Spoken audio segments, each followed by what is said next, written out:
iyi si y'Uburundi twaba tubivuga twoyanjanjwako izoja iyo bayikunda.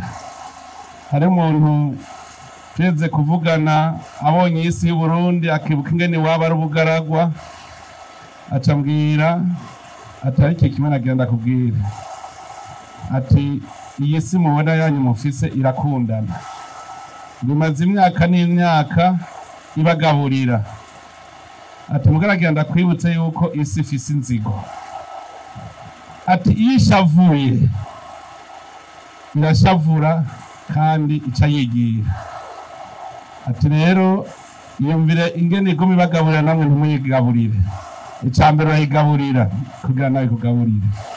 Ica kabiri ngo ivunitse ntuyonge, ica yigira iyo bayikunda. Iyo udakingiye isi ntuce imikobeko. Murandaba Ruvubu sindigira mbona rimwe amazi atonganutse. Bijya nivu kandi ivu riryoshe ku burimyi niryo rigenda. Twarihaye umugambi rero, murazi yuko je ndakunda kwihangiro kugira uribone ko warishitseko. Twavuze tuti umunwa wose utegerezwa kuronka ico fungura. Uwo n'umugambi rero bidukikije gutera ibiti, guca imikobeko. Hari ikindi kintu nagomba kubabwira mu mbona kazoza dukeneye. Murumva ko mu mbona kazoza dushaka ko amazi yose azoba ari umusarara yose na Ruvubu, kuko nta mazi ava hanze yinjira mu Burundi, twe nitwe tuyarugika hanze.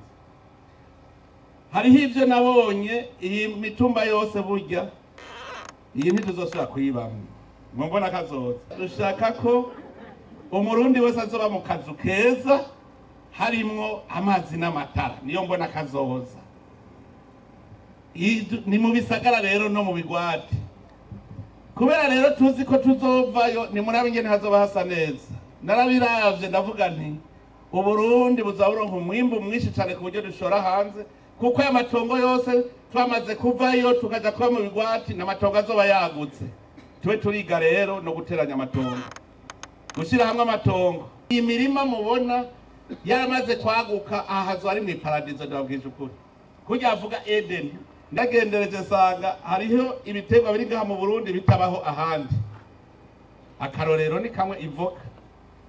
Ivoka hariho ni benshi amaze kubimbwira ati nyereka igiti c'ivoka ingene kimeze. Batangara. Nasanze nta giti na kimwe kiba mu bindi bihugu kitabi Burundi. Nakiga mutabona cahonye cari kihari. Mperuka kuzana igiti ca baoba gikura ku munota nk'iyo migano nyene. Mperuka kuzana igiti c'amaoliva, nabonye bikura vyose. Nta giterwa kiba mu bindi bihugu kitaba mu Burundi. Imizabibu iraba ngaha mu Burundi. Amabanki nimugerageze umwe wese banki yose ivuga iti je narateye n'imiburiburi ibihumbi amajana 5 vy'ibiti. Ibigoye. Mutabiteguye umwaka ntaco. Tera ivyo mufise umwaka, mugabo umwaka uza muce mu bitegura. Novuga yuko ni igihugu ca Eden. None rero ko ari Eden tuyikingire. Tuyikingire iyo Eden kuko Imana ariko yavuze ngo murime muzigame. Tuwukingire rero irivu tureke kwirungika hanze.